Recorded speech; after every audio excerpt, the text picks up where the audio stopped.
आदाब, नमस्कार, सत श्री अकाल। आज की कहानी एक अभिषेक शर्मा पुलिस वाले की है। अभिषेक ने अपनी शादी के अंदर अपनी साली को देखा तो वह उस पर फिदा हो गया और वो मन ही मन अपनी साली को पाने की चाहत रखने लगा। दोस्तों, आज की कहानी राजस्थान के बूंदी शहर की है। बूंदी शहर के अंदर एक अभिषेक शर्मा नाम का पुलिस वाला रहता था। अभिषेक की शादी दिव्या के साथ, जो कि सवाई माधोपुर की रहने वाली थी, उसके साथ तय हुआ। शादी तय होने के बाद एक दिन उनकी शादी हो जाती है और शादी के बाद वो दोनों हंसी खुशी अपने परिवार के साथ रहते हैं। छुट्टियों के अंदर दिव्या की ममेरी बहन श्यामा उसके घर आती है। अभिषेक पहले से ही श्यामा को अपनाने की सोच रहा था और अब तो उसके लिए सोने पे सुहागा हो गया। अभिषेक अपनी साली को छेड़ता था कि साली तो घरवाली होती है, तो तुम भी मेरी आधी घरवाली बन जाओ। श्यामा भी सोचती थी कि जीजा है और हंसी मजाक कर रहा होगा। ऐसे चलते चलते एक दिन दिव्या कहीं बाहर गई हुई होती है और श्यामा और अभिषेक घर में अकेले होते हैं।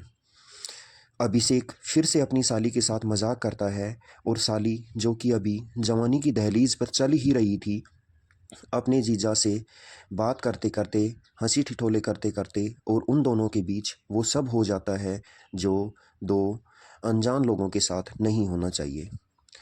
अब उन दोनों के बीच नज़दीकियां बढ़ने लग जाती हैं। दिव्या को इन सब बातों का पता नहीं चलता है, लेकिन एक दिन दिव्या अपने पीहर गई हुई होती है और वहाँ पे श्यामा भी आ जाती है। पता नहीं कैसे, जानबूझकर या अनजाने में, अभिषेक भी अपने ससुराल चला जाता है और वहाँ पर भी वो श्यामा के साथ छेड़खानी करता है, उसके साथ किस करने की कोशिश करता है। उसी समय दिव्या इन दोनों को ऐसा करते हुए देख लेती है और दिव्या के दिमाग में इन दोनों के प्रति शक पैदा हो जाता है। अब दिव्या अपनी ममेरी बहन श्यामा और अपने पति के ऊपर नज़र रखने लगती है। एक दिन दिव्या रात को सोने का नाटक करती है और उसका पति सोचता है कि दिव्या सो गई और वो उठकर श्यामा के कमरे में चला जाता है और श्यामा के साथ संबंध बनाने लगता है। जैसे ही श्यामा के साथ संबंध बनाने लगता है, दिव्या उठकर आती है और वो दिव्या को देख लेती है। ऐसे ही अब उन पति पत्नी के बीच के अंदर रोज़ इस बात को लेकर झगड़े होने लगते हैं।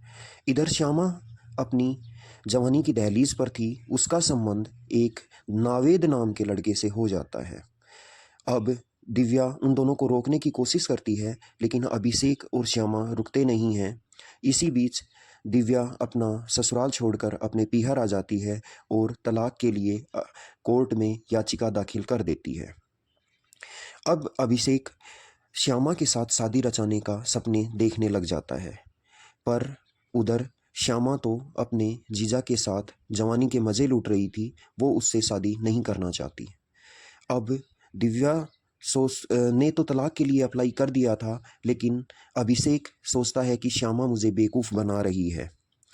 इससे ऐसा करते करते अभिषेक को ये भी पता चल जाता है कि उसकी साली श्यामा के संबंध किसी और से भी है। अब वो उसे कहता है कि तुम उस इंसान से संबंध तोड़ दो और हम दोनों शादी कर लेते हैं।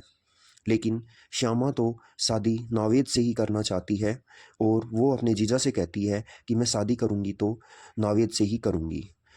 अब अभिषेक उसको ब्लैकमेल करने लग जाता है और वो कहता है कि मैं तेरे घर वालों को सारी बात बता दूंगा।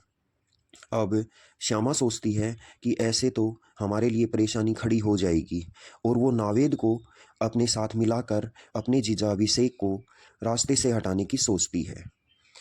एक दिन श्यामा अपने जीजा से कहती है कि ठीक है, मैं नावेद को छोड़ दूंगी, आप मुझसे मिलने के लिए विजयगढ़ आ जाओ। अभिषेक सोचता है कि चलो उसके मन की मुराद पूरी हो गई और वो अपने जीजा से मिलने के लिए विजयगढ़ में, दोनों एक विजयगढ़ किला है वहाँ पे चले जाते हैं। पर श्यामा ने और नावेद ने तो पहले से ही योजना बनाई हुई थी। वो विजयगढ़ किले के अंदर पहले से ही नावेद को छुपा देती है। अब इधर अभिषेक और श्यामा दोनों आते हैं और उसके पीछे से नावेद उसके अभिषेक के सर के ऊपर ज़ोरदार हथियार से हमला करता है और वो दोनों वहीं पे अभिषेक को मार देते हैं।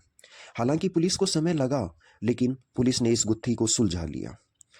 दोस्तों, मैं ये कहता हूँ कि हमें ये सब चीज़ें ऐसे नहीं घटित करनी चाहिए। हाँ, इन चीज़ों का और भी सॉल्यूशन होता है और वही सॉल्यूशन निकालने की कोशिश करनी चाहिए।